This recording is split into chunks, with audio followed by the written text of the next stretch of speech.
우리가 갓난아기들을 키우다 보면 아주 단순한 것이 참 중요하다 하는 생각을 갖게 됩니다. 우리가 아기들이 건강한가 물어볼 때 흔히 이런 질문하지요. 아기 잘 먹고 잘 싸니? 이렇게 물어봅니다. 아기가 먹어야 될 걸 잘 먹고요, 잘 소화시키고 잘 배설하는 것이 아기의 건강에 있어서 굉장히 중요하다라고 하는 것이죠. 비단 아기만이 아니죠. 어른도 역시 마찬가지입니다. 음식을 잘 먹고 또 잘 배출하는 것이 건강에 참 중요하죠. 가끔 보면 거식증에 걸리신 분들이 있습니다. 성인인데도 불구하고요, 몸무게가 겨우 30kg 조금 넘는, 그래서 음식 잘 못 드시고 소화 잘 못 시키시는 분들이 있습니다. 우리가 흔히 밥이 보약이다라고 하는 말처럼 우리가 먹어야 될 것을 잘 먹고 소화시키는 것이 건강에 있어서 참 중요하다는 거 우리가 경험하게 되죠. 또 그에 못지않게 비우는 것이 잘 안 돼서 어려우신 분들도 있습니다. 변비 때문에 고생하시는 분들도 많으시고요. 여행 가거나 낯선 곳에 가시면 그 좀처럼 화장실 가는 거 힘들어 하시는 분들이 있습니다. 그래서 며칠씩 비우지 못해서 참 괴로워하고 힘들어 하시는 분들 뵙게 되죠. 옛말에 우리나라에서 이 화장실을 가리켜서 해우소 그렇게 말하지 않았습니까? 몸에 불필요한 것들을 비우면서 근심과 염려, 걱정 이런 것들도 같이 비우라 하는 지혜의 말에서부터 온 것일 겁니다. 그래서 우리가 비워야 될 것들을 잘 비운다라고 하는 것이 우리의 삶에 있어서도 우리의 건강에 있어서도 굉장히 중요하다라고 하는 것이죠. 그런데 적지 않은 경우 우리의 인생 속에서 이런 것들을 비운다라고 하는 것이 사실 굉장히 큰 아픔과 고통으로 다가올 때가 많습니다. 우리는 지금 코로나 상황을 보내면서 이 비움의 경험을 참 많이 하게 되죠. 우선 우리는 신앙에 있어서 비움을 경험하게 됩니다. 한동안 우리가 예배당에 잘 모이지 못했고 또 여러 가지 소모임이나 또 사역들을 진행하기가 굉장히 어렵습니다. 저도 한동안 텅 빈 예배당에서 우리 교우들 한 분도 안 계신 가운데서 여러 달 동안 설교를 했었습니다. 참 허전하고요, 마음이 얼마나 힘들었는지 모릅니다. 예배 드리기 어렵고 함께 신앙 안에서 영적 교제를 하기 어려운 것이 우리의 신앙생활에 있어서 굉장히 큰 위기가 되는 것을 우리가 보게 되죠. 또 우리는 물질의 비움을 경험하게 됩니다. 평소에는 돈 때문에 그렇게 어려움을 겪지 않으셨던 분들이 갑자기 큰 어려움을 당해서 가지고 있는 돈을 다 잃게 되고 그것 때문에 굉장히 어려운 시간을 보내시는 분들이 있으십니다. 지금도 생업의 어려움 때문에 경제적인 문제들 때문에 고통스러운 시간을 보내고 계신 교우들도 계시죠. 또 건강의 비움을 경험하게 되기도 합니다. 건강검진 갔다가 갑자기 큰 병을 발견하게 돼서 청천벽력 같은 소식 듣고 낙심하게 될 때가 있죠. 무엇보다도 큰 것은 가족의 비움입니다. 사랑하는 가족을 먼저 떠나보내게 되거나 뜻하지 않은 일로 가정이 깨어지고 어려움을 겪어서 그것 때문에 우리의 가슴 한켠이 다 무너지는 것 같은 그런 아픔을 경험하게 되기도 하죠. 우리가 인생 살아가면서 하나씩 둘씩 얻어가고 채워가기를 바라는데 때로는 우리의 삶이 하나씩 둘씩 비어가는 것을 경험하게 된다는 것입니다. 예수 믿고 살아가는데도 그렇다는 것이죠. 여러분, 우리 인생 속에서 비움을 경험하게 되는 것, 이것을 향해서 우리 주님께서는 무엇이라고 말씀하실까요? 오늘 우리가 읽었던 본문의 앞부분의 말씀은 사도 베드로가 하고 있는 이야기를 우리에게 들려주고 있습니다. 예수님께서 승천하시고 난 이후에 제자들과 무리들 120명이 마가의 다락방에 함께 모였습니다. 그리고 사도 베드로가 모여있는 형제 자매들을 향해서 지금 제자 공동체가 처해 있는 현실이 어떤가 하는 이야기를 들려주고 있습니다. 그 이야기는 뭐냐 하면 제자 공동체가 경험했던 아주 뼈아픈 실패담이었습니다. 오늘 본문 앞쪽에 있는 16절을 보십시오. 형제들아, 성령이 다윗의 입을 통하여 예수 잡는 자들의 길잡이가 된 유다를 가리켜 미리 말씀하신 성경이 응하였으니 마땅하도다 말씀하고 있습니다.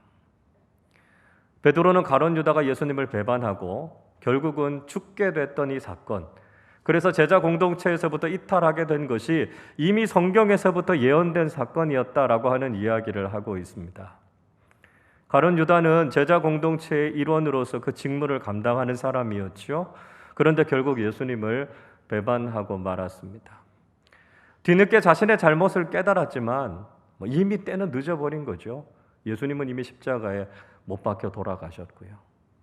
그 이후에라도 베드로처럼 진심 어린 회개를 했으면 좋았을 텐데 자기 자신의 힘으로 그 문제를 풀려고 했습니다. 도저히 풀 수가 없었죠.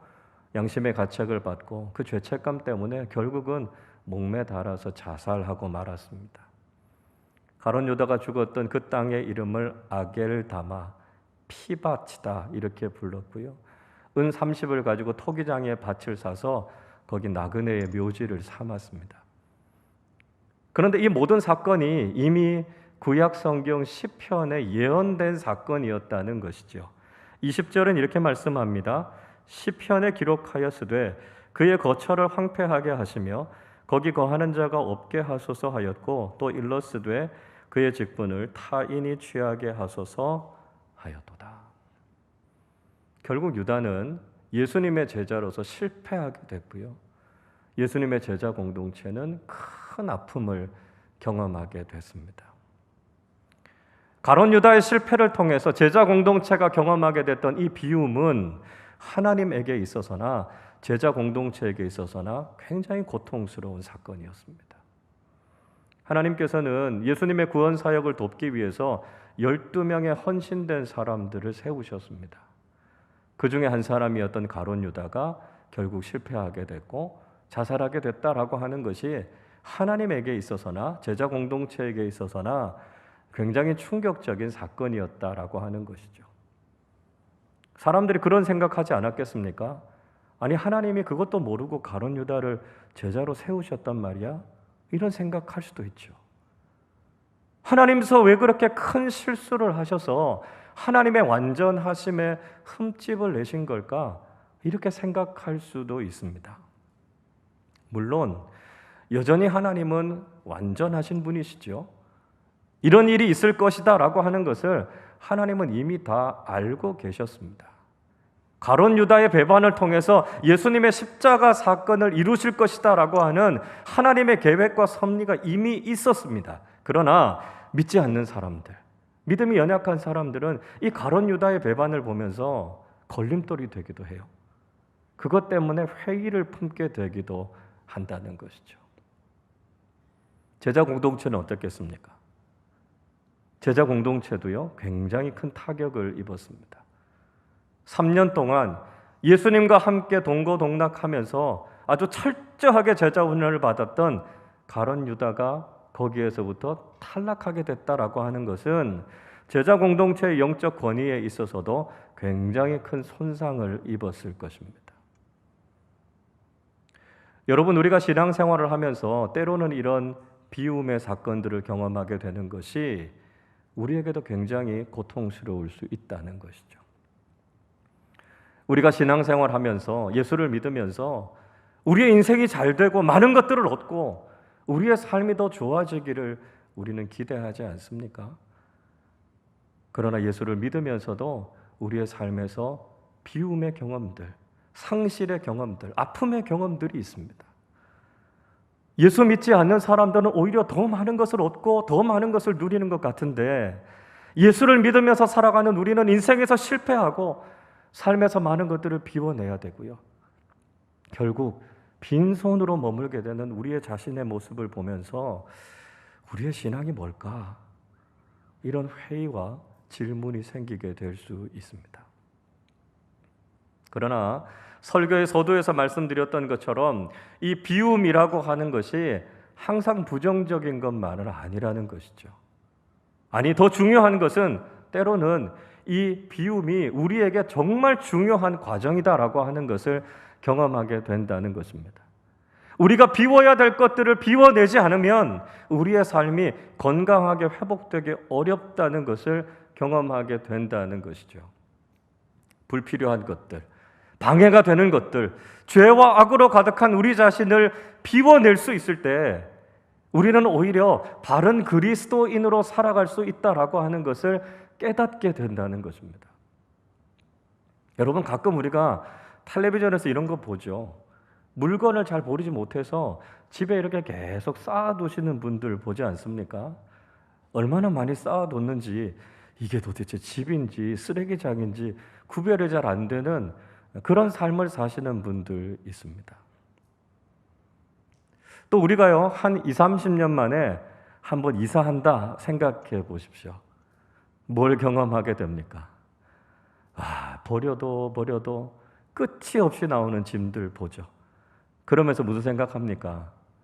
내가 이렇게 불필요한 것들을 이렇게나 많이 쌓아놓고 살았구나 하는 것을 경험하게 된다는 것이죠. 여러분, 우리의 내면도요, 다르지 않습니다. 우리도 비워야 될 것들을 비우지 못하고 여전히 그것을 쌓으면서 살아갈 때가 있다는 것이지요. 시기, 미움, 질투, 거짓, 투기, 이런 것들이 우리 안에 가득해서 그것이 계속해서 우리를 괴롭히고 신앙인답게 살지 못하게 할 때가 있다는 것이죠. 그래서 주님께서 우리에게 비우라고 말씀하십니다. 왜냐하면 비워야만 새로워질 수 있기 때문이죠. 우리는 때로는 자발적인 비움을 실천하면서 살아야 합니다. 예수님께서 바로 자발적인 비움의 본을 우리에게 보여주셨죠. 빌립보서 2장 7절은 이렇게 말씀합니다. 오히려 자기를 비워 종의 형체를 가지사 사람들과 같이 되셨고 말씀합니다. 사도 바울은 예수님께서 당신 자신을 비우셨다 이렇게 이야기합니다. 예수님의 비움은 예수님의 신성을 비우신 것이죠. 우리가 지난주 말씀을 통해 살펴봤던 것처럼 예수님은 하나님이십니다. 그런데 그 하나님으로서의 신성을 버리시고 종의 형체, 인간의 몸을 입고 이 땅에 오셨습니다. 하나님께서 죽으실 수 있는 몸으로 이 땅에 오셔서 우리를 대신해서 죽어주셨기 때문에 우리가 그 대속의 은혜로 구원을 받고 영생을 누리게 된 것이죠. 또 예수님께서는 주님의 제자가 되어서 십자가를 지는 사람들에게 반드시 있어야 하는 것이 자기 비움이라고 말씀하셨습니다. 마태복음 10장 26절, 16장 24절은 이렇게 말씀합니다. 이에 예수께서 제자들에게 이르시되 누구든지 나를 따라오려거든 자기를 부인하고 자기 십자가를 지고 나를 따를 것이니라. 예수님께서는 제자가 되어서 주님 따르는 사람들에게 가장 우선적으로 있어야 하는 것이 자기 부인이다 이렇게 말씀하고 있습니다. 자기 부인이라고 하는 것은 자기 사랑과 이기심으로 가득 차 있는 자기 자신을 비우라는 것입니다. 자신을 비우지 않고는 주님의 제자가 될 수 없고요, 십자가를 질 수 없다라고 우리에게 분명히 말씀하고 있습니다. 여러분, 우리의 삶 속에서도 우리는 이런 비움을 경험하게 됩니다. 우리가 원치 않는 비움일 수도 있고요, 때로는 우리가 결단하고 자발적으로 우리 자신을 비우게 될 때도 있습니다. 비움의 과정이 참 힘들죠. 참 고통스럽습니다. 우리의 인생 전체가 다 뒤흔들리는 것 같은 그런 아픔을 경험하게 될 수 있습니다. 이제 내 삶을 어떻게 해야 되나 절망과 낙심이 찾아올 수 있고요. 왜 하나님께서 내 인생에서 이 소중한 것들을 가져가시나 원망하는 마음들이 생길 수도 있습니다. 그러나 하나님 우리에게 말씀하십니다. 그걸 비우지 않으면 하나님께서 일하실 수 없다고 말씀하십니다. 우리 안에 가득 차 있는 그것이 우리를 타락하게 하고요, 우리를 부패하게 만든다는 것이죠. 우리가 그리스도인답게 살지 못하도록 만든다는 것입니다. 그래서 하나님께서 우리에게 비우라 말씀하고 계십니다. 신앙인답게 주님의 말씀에 순종해서 영적인 비움을 실천하는 우리 모두가 되실 수 있기를 바랍니다. 자, 그런데 오늘 본문의 말씀은 비움이 비움으로 끝나지 않는다라고 하는 것을 말씀하고 있습니다. 우리의 비움 위에 하나님께서 새로운 체험을 허락해 주신다라고 하는 것이죠. 비어있는 빈자리를 하나님께서 그냥 두지 않으시고요, 하나님의 은혜로 그 자리를 채워주신다는 것입니다. 우리가 비워내면 그 위에 하나님께서 채워주시는 은혜가 부어진다는 것이죠. 자, 그러면 하나님께서 어떻게 채워주실까요? 사도 베드로는 결혼이 된 제자 공동체에 한 명의 사도를 더 충원해야 된다, 이렇게 이야기했습니다. 자, 제자 공동체에 들어가서 사도의 역할을 해야 될 사람이 어떤 자격을 가지고 있어야 될까요? 오늘 본문 21절과 22절을 같이 읽어보겠습니다. 이러함으로 요한의 세례로부터 우리 가운데서 올려져 가신 날까지 주 예수께서 우리 가운데 출입하실 때에 항상 우리와 함께 다니던 사람 중에 하나를 세워 우리와 더불어 예수께서 부활하심을 증언할 사람이 되게 하여야 하리라 하거늘. 베드로는 새로운 사도의 후보가 될 수 있는 사람, 어떤 자격을 가지고 있어야 된다고 이야기하고 있습니까? 예수님의 세례부터 예수님의 승천 때까지 그들과 늘 함께 했던 사람들, 그 사람 중에 새로운 사도를 세워야 될 것이다 이야기하고 있습니다. 물론 이 말씀은 예수님을 직접 목격한 사람, 예수님으로부터 직접 가르침을 받은 사람, 예수님과 함께 직접 섬겼던 사람을 이야기하고 있습니다. 동시에 이 말씀은 굉장히 중요한 영적인 의미를 가지고 있습니다. 그것은 사도가 될 자격이 있는 사람은 예수님과 동행하는 사람이어야 한다는 것입니다. 그리고 신앙의 공동체와 함께하는 사람이어야 한다는 것이죠. 여러분, 제자는요, 혼자 일하는 사람이 아닙니다. 내가 지식을 많이 가지고 있고 내가 유능하다고 해서, 내가 소유를 많이 가지고 있다고 해서 주님 제자 될 수 있는 것 아닙니다. 주님의 제자는요, 주님과 함께 일하는 사람입니다. 주님께서 맡겨주신 일을 감당하는 사람은 신앙의 공동체와 함께하는 사람입니다. 그래서 자기 자신을 비우고 주님과 공동체로 채울 수 있는 사람이 바로 주님의 제자가 될 수 있다는 것이죠. 자, 그렇게 세워진 사도가 해야 하는 중요한 직무는 뭘까요? 가장 중요한 직무는요, 예수 그리스도의 부활을 증거하는 것입니다. 부활의 복음을 전하는 거예요. 사도들에게 있어서 그것보다 더 우선적이고 중요한 것이 없습니다.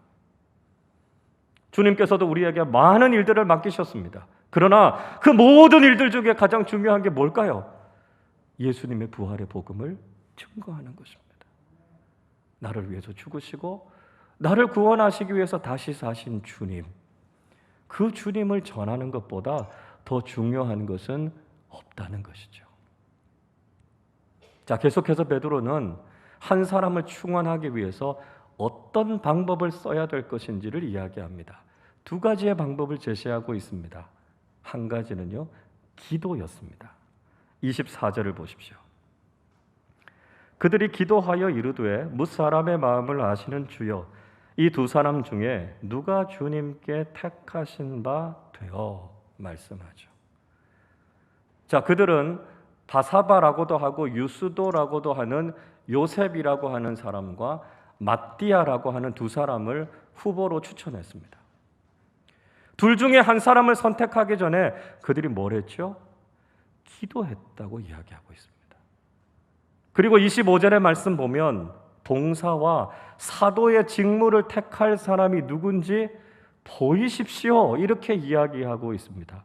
무슨 말인가 하면 우리가 선택하는 것이 아니고요, 주님께서 택하신 사람이 누군지 알게 해 주십시오, 그렇게 기도했다는 것입니다. 또 다른 한 가지의 방법은 제비뽑기였습니다. 26절 보십시오. 제비뽑아 마띠아를 얻으니 그가 11사도의 수에 들어가니라. 성경에서 무엇인가를 선택할 때 했던 방법이 제비뽑기였습니다. 대표적인 것이 이스라엘 12지파가 가나안 땅을 분배받을 때 제비뽑기 하지 않았습니까? 자, 여러분, 새로운 사도를 뽑는 데 있어서 기도와 제비뽑기라고 하는 방법을 선택했다라고 하는 것이 우리에게 보여주고 있는 중요한 의미가 무엇이겠습니까?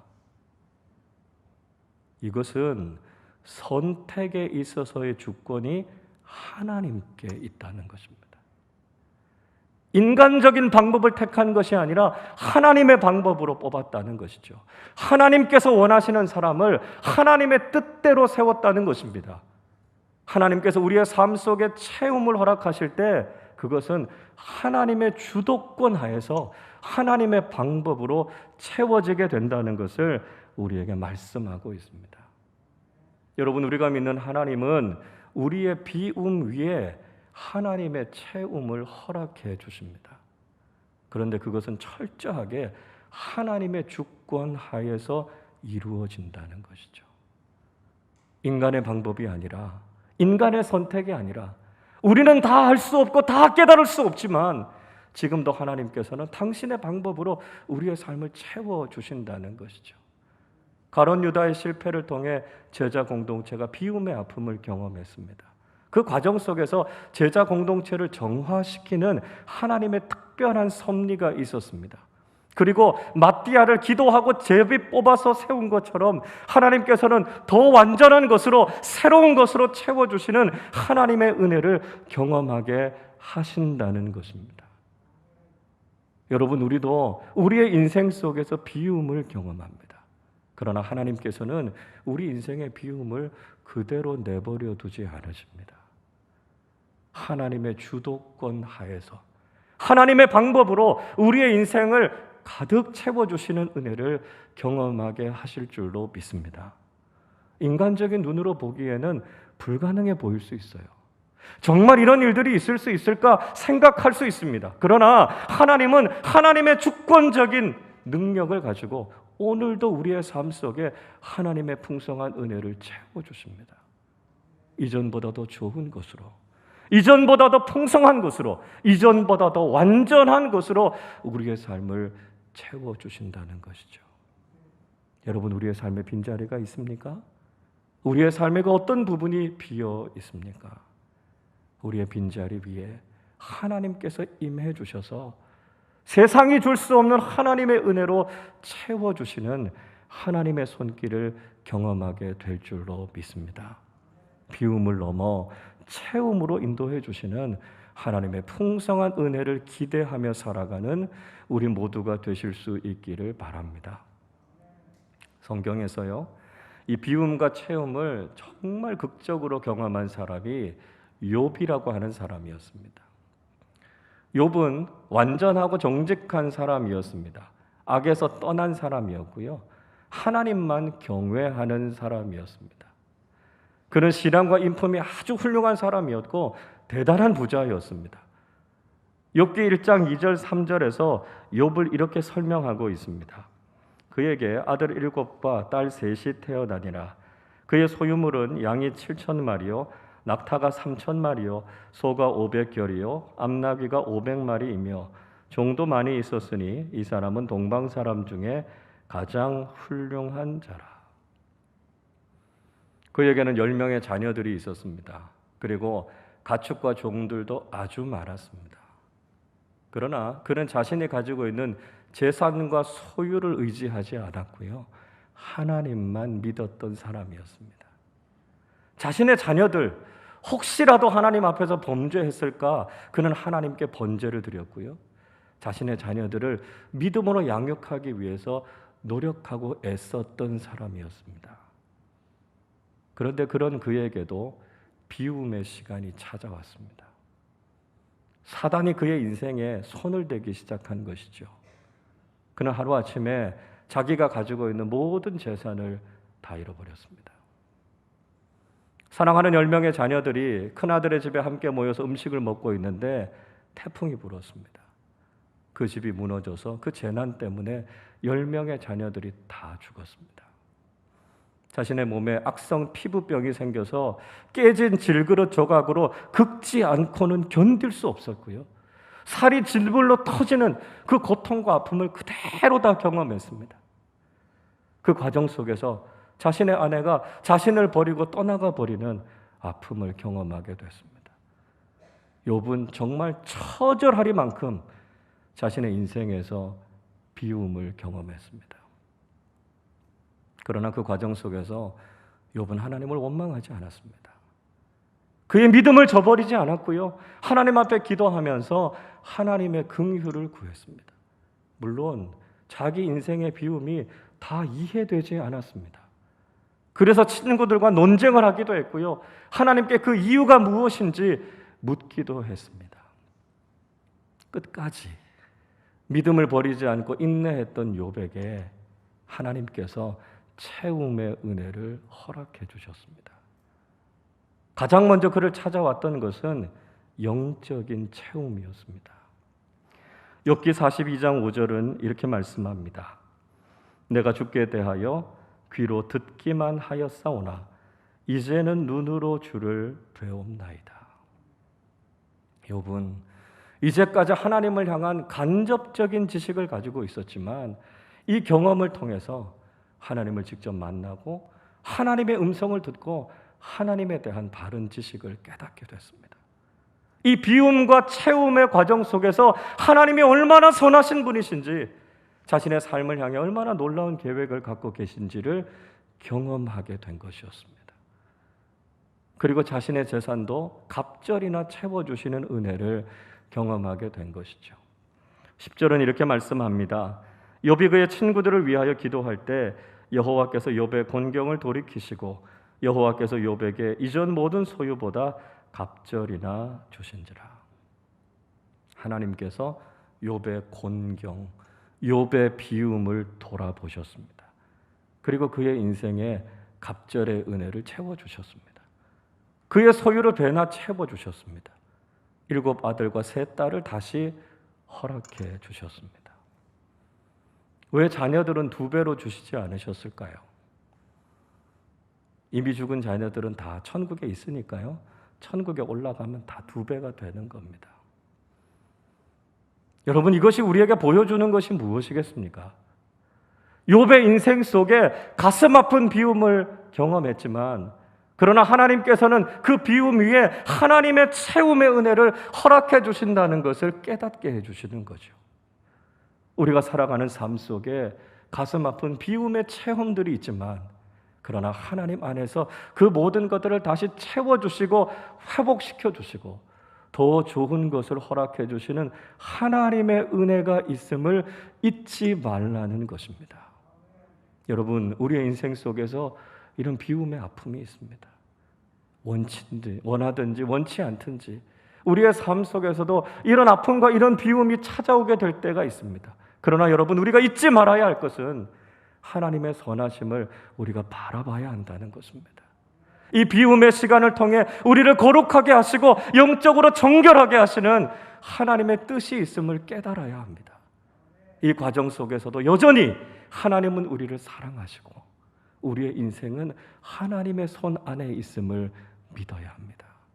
그래서 믿음으로 이 어려운 시간들을 잘 이겨내실 수 있기를 바랍니다. 동시에 하나님께서는 우리의 비움을 채움으로 바꾸어 주실 것입니다. 우리의 인생의 빈자리, 비어있는 모든 것들 위해 하나님께서 더 좋은 것으로, 더 완전한 것으로, 더 풍성하신 것으로 채워주실 줄로 믿습니다.